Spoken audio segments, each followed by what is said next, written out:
Então, quando você faz uma horta, você vai precisar de muito adubo, porque você tem que considerar que tem dois tipos de plantas. Tem plantas anuais, você tem dois anuais, e perenes. Então, plantas anuais são plantas que vivem só ano. E tem plantas perennes ou semi-perennes. Semi-perennes significa que vai durar 1, 2, 3, 4, 5 años, plus ser um pouco mais, mas faz parte da família dos perennes. E eles têm comportamento, uma, um comportamento no ecossistema que é totalmente diferente.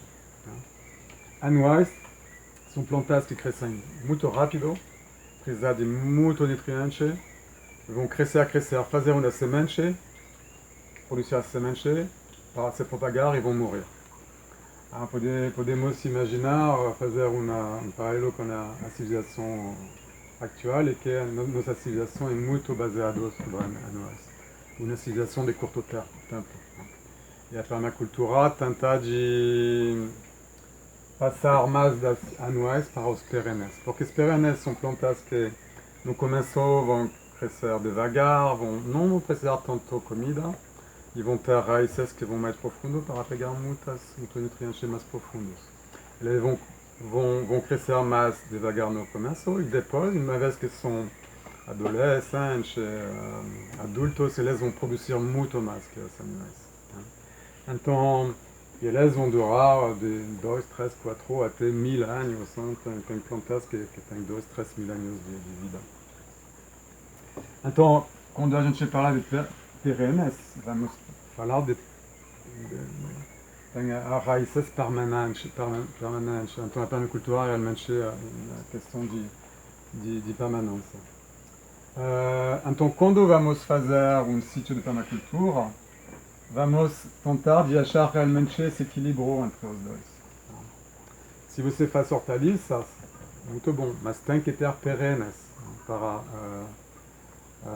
dar uma estrutura à terra, porque os perennes vão também criar galeria, vão fertilizar o solo, porque vão pegar muita energia da luz, do sol, e criar muito carboidrato, que vai ser a nutriente para a vida do solo. Então, os perennes vão permitir a um sítio de produzir a biomassa e a vida que vai facilitar o manejo das animais.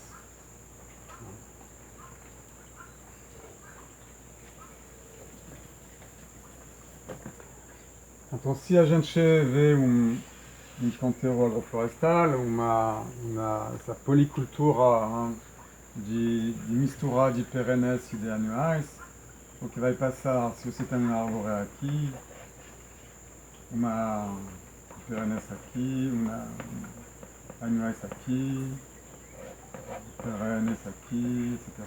Aqui você pode imaginar que faça uma coisa assim. Então, quando você vai fazer esse sistema, o que você vê? Você vê que as perennes vão ter uma cobertura maior. O que vão fazer? Vão proteger as anuais do sol. Porque isso é um problema aqui nos trópicos, o sol pode ser muito forte. Quando vai ter perennes, vão proteger as anuais. Primeira coisa. Outra coisa, ele vai permitir de optimizar a gestão, a distribuição da energia, da luz. Se você precisar aqui de uma planta que precisa muito sol, você pode podar aqui para dar mais sol para essa planta. Então você vai ter manejo da parte aérea que é mais mais fácil de manejar. Você não vai precisar mais de uma sombrice, então você vai economizar na estrutura. Sombrice geralmente depois de 5, 6, depende de anos, pode se machucar também, tem que trocar. Então você vai fazer uma economia também de recursos aqui. Então tem uma optimização da arquitetura da parte aérea. quando você vai podar para dar luz, também você vai criar uma, como eu falei na vídeo anterior, você vai fertilizar o solo por causa das raízes que vão deixar os nutrientes.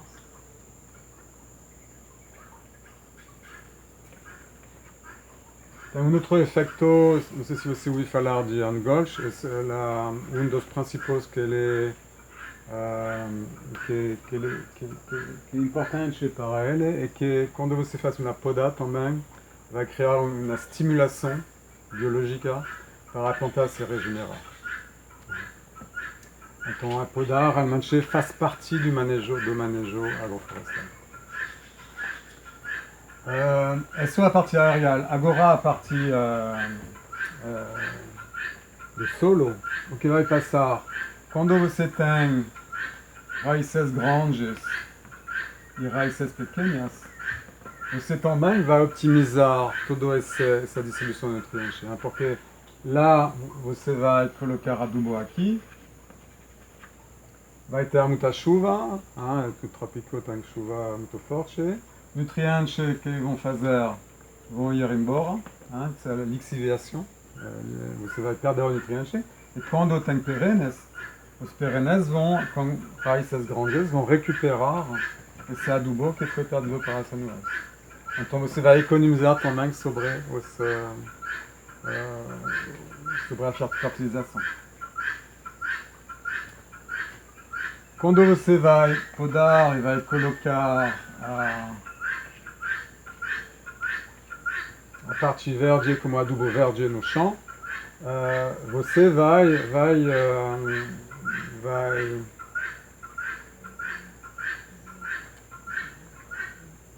o canteiro vai aprovar uma grande parte da adubação que vem dessa poda. Okay?